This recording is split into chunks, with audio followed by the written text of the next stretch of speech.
What's up, YouTube? Welcome back to the Knicks Cave. I'm Jan, Nick Fan, your host, and let's get right into it. But before we do, don't forget to hit the like button. Don't forget to subscribe.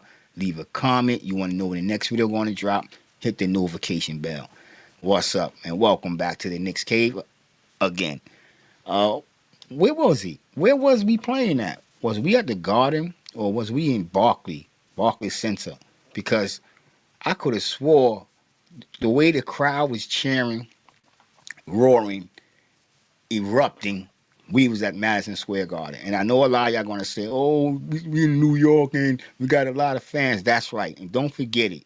Don't forget it. For all you Brooklyn Nets fans, don't forget it. You're in New York City, the home of the New York Knicks. So you're going to be getting this. Be getting it. You're going to be getting it. And it felt good. It felt good because we remember when Kyrie and Kevin Durant was here, it seemed like we couldn't get a win. Let's be honest. It seemed like we couldn't get a win. It was like 9 straight games they beat us. We like, now the Knicks is back on top. You know what I'm saying? I know it's a little, contradicting when I came out with the statement that I did and then have the Nets beat us down the way they did for a few years. But now we're back on top. We're back on top. 108 to 103, the New York Knicks walk away with this victory. And some would say that the Knicks didn't play very well. I mean, there was some turnovers, but I'm gonna be real because I always try to be honest with you. We have to face it. The Nets came out and they played a hell of a game. Miles, he was spectacular. I think he had 36 points or something like that. Yeah, he was spectacular. Well, I said Miles. I meant to say McCall, if I pronounce him right. Bridges. He was spectacular, and I see why the Nets is not going to get rid of this guy. But let's be real. It felt good, and I was at home, and I could still feel the crowd energy. You know what I'm saying? They was booing. Matter of fact, they was cheering. You know, McCall, after the game, he asked me choice words. He said he didn't like the way it felt being at a home game and feeling like it was an away game. Because I'm going to say it again. Don't forget it. You Brooklyn Nets fans, don't forget it. You're in the home of the New York Knicks, the big brothers. Even when y'all Kyrie Irving and y'all was getting y'all wins, this was still a New York Knicks town. Do not forget it. Do not forget it. Let's get on the stats, talk about the game a little more, and then I'm going to get out of here. And I'm going to say once again, thank you for supporting my channel. If I haven't said it in my last video, I'm going to say it in every other video from now on. Thank you for supporting the channel. All right, let's get to them stats real quick. Like I said, some would say the Knicks didn't play well, but the Nets was playing some good ball. The Heat made a trade yesterday, and everybody's up and raw. Oh, the Knicks got to do something. I hate when we get into this panic mode just because another team did something, and we keep hearing the complaints about the bench. I'm gonna get to the stats. Give me a second. We keep hearing the complaints about the bench. But the bench won us that game last night. They may not went out there and put up a lot of points, but the defense, because the Nets was rolling, you know what I'm saying? The bench got us in position to win the game. You know what I'm saying? As they started getting their lead, the bench kept us in the game. You know what I'm saying? So say what you want about our bench. So I bring that up because I don't want the Knicks to go out there and just make any move just to be making a move because the Heat made a move, because this team did that. We can't go out there and just start making moves because, one, is Tibbs going to play the guy? Well, he's going to be forced to play the guy because we traded for him. But then it's going to push somebody out of the rotation. Who is going to push out? Most likely Miles McBride. But at the same time, we can't just go out there and make a move just to be making a move. That's my opinion. Now, let's get to these stats real quick. Like I said, the Knicks, they didn't play bad. They shot 46% from the field. The Nets, 44. They went 42 from 95. We went 40 for 86. Three-pointers, 10 for 29. They went 15 for 42. It felt like a whole lot more, if you want to be honest. Free throws, we killed them. They only went 4 for 5. They shot 80%. And they had a better percentage than the Knicks, but you got to look at the Knicks. We got to the free throw line, and they didn't have a better. Give me back up, you know what I'm saying? Sometimes you got to look at the stats before you talk.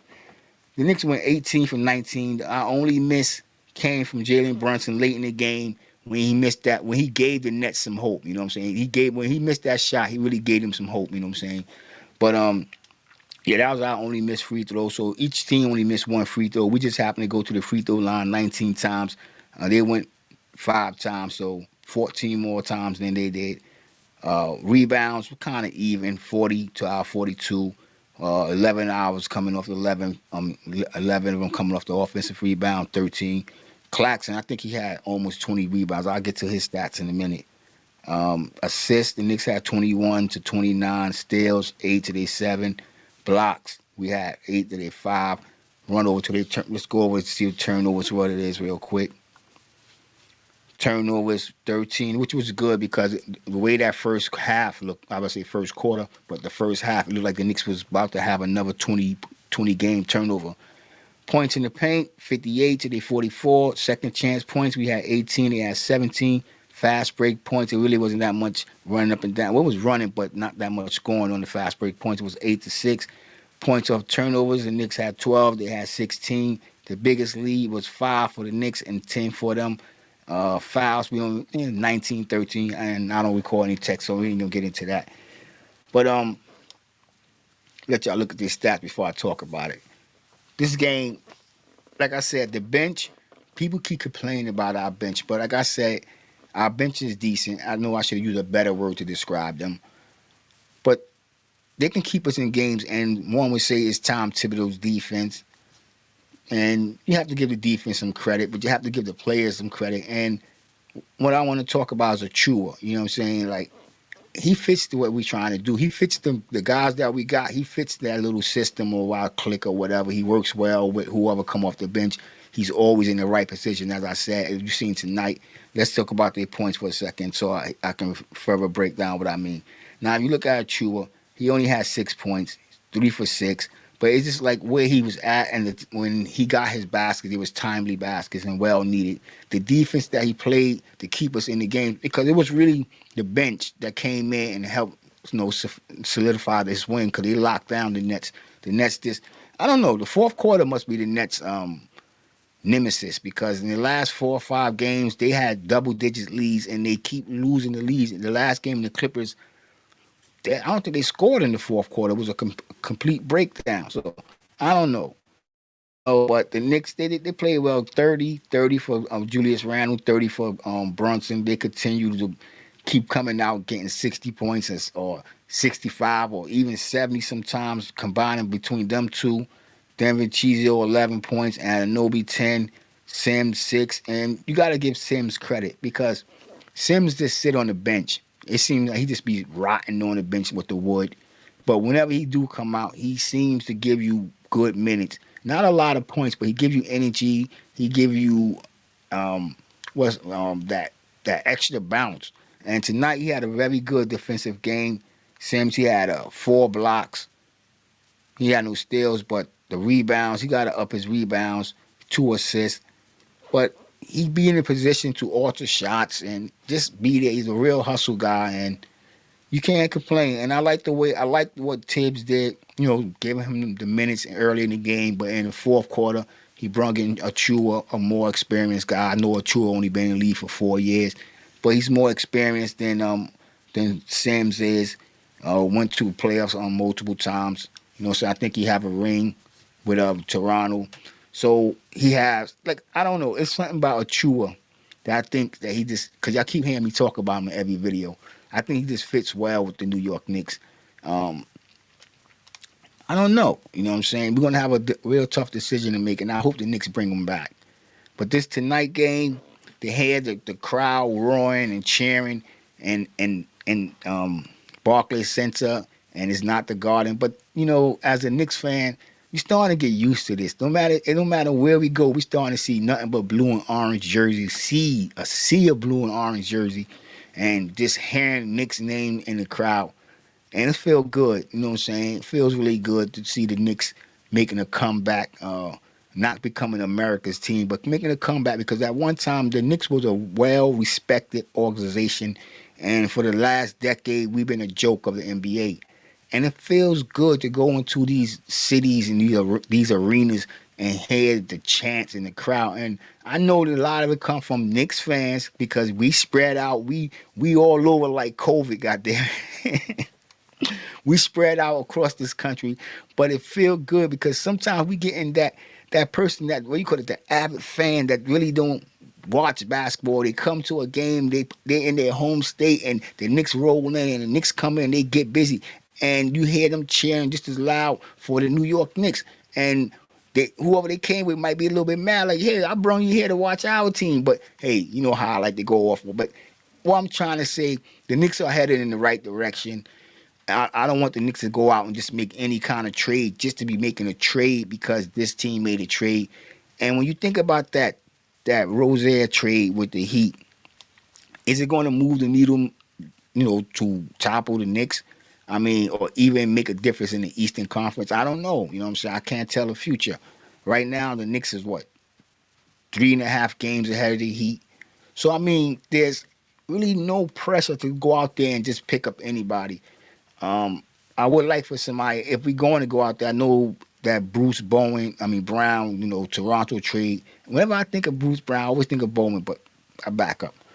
Um, he would be good defensive wise, and I know Tibbs loved that, but we still need a spark coming off that bench so that we can start giving our starters a little more rest. Because when you see what Tibbs do on every other game, he'll have Randall out there for a certain minute of time with the bench, and then he have Jalen Brunson. But it would be good that if we can rest both of them and have a capable scorer to be with the bench, so that when we come back, we still have a real good 1-2 punch and a fresh 1-2 punch. Both our star players coming back and being and not tired. You know what I'm saying? We need that. We need that third option. And RJ, like in my video yesterday, if you watched it, and I'm starting to think more and more that RJ did force his way out of New York. If RJ could have, well, his offensive game really, let's be real, it wouldn't have been enough to just throw him, because we seen the experiment, you know what I'm saying? We've been watching it all season, to be enough some nights or most nights to really, spark that bench, because we be having RJ in there and we still have to rely on quickly. So RJ really wasn't that third option. Now, like I said, and I feel some of y'all pain. Maybe we should have kept quickly. But sometimes, like you heard me say in my other videos, he make bad decisions. And if he was going to be our focal point on offense with the second unit, it wouldn't work. It wouldn't have got us so far. I mean, because he doesn't like the pass. He get that blind out. He think he's a 6'2" Julius Randle, and we need a player that's gonna come in. Like I'm really heavy on Murray. The more I think about it, the more I want that to happen. We need a player to come in and just do what he's good at, score, and while the rest of the guys just play their defense and wait for that shot. But if we can't get Murray, after watching this game tonight, yo, I would like the Knicks to make a move for Cam Thomas. Now think about this, you know what I'm saying? Him coming off the bench, he's a bucket. I mean, he can get buckets. He got to, slow down and take better shots. But he can get buckets. What he had tonight? Let's see before I get out of here. What Cam Thomas had tonight? He had 14 points on 6-11 shooting. He went 0 for 3 from downtown, but he went to the free throw 2 times. But y'all, if y'all watch the game, y'all see how this man was moving and shooting over our bigs, you know what I'm saying? Breaking down Julius Randle off the dribble, breaking most of our team off the dribble. So to have somebody like him, that explosive, coming off the bench, and it probably wouldn't cost that much to give up. If I was the Knicks management, if I was Leon Rhodes, I would try to think about exploring that option, because everybody looking around at all these big names, but Cam Thomas, kid, that, come on, we seen him drop 30, 40 points, you know what I'm saying, before the Nets. And like I said in my video yesterday, the Nets have a lot of nice pieces. They just don't have that star, or they just can't put it together. But they have a lot of nice complementary pieces. And I think Cam Thomas will be just what the Knicks need. I'm going to be honest with you. It would be a sneaky move. It would be a deadly move. And I guarantee you, You would hear the guys around the NBA table at halftime talking about, yo, this was a good move for the New York Knicks. Because you have to think about it. The Knicks should really think about pushing up to the Nets about Cam Thomas. Because I think that's what we need. And I think that would be a deal that we can make because, a lot of people wouldn't be expecting it. And to have that guy come off the bench, I think it would be the right move for the New York Knicks. We had an old sighting of Dennis Smith Jr. And to be honest, it kind of reminded me why he's where he at in his career. So he's an exciting player. He make good moves, but he's not a good finisher.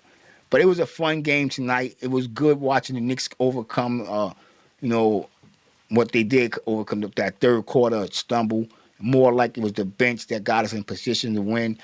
Uh, Jalen Brunson came out and did his thing. I'm actually hearing people, like I said, we talked about the fans voting, but when we start getting to the insiders voting, some people said they had Jalen Brunson on top of their list as an all-star guard.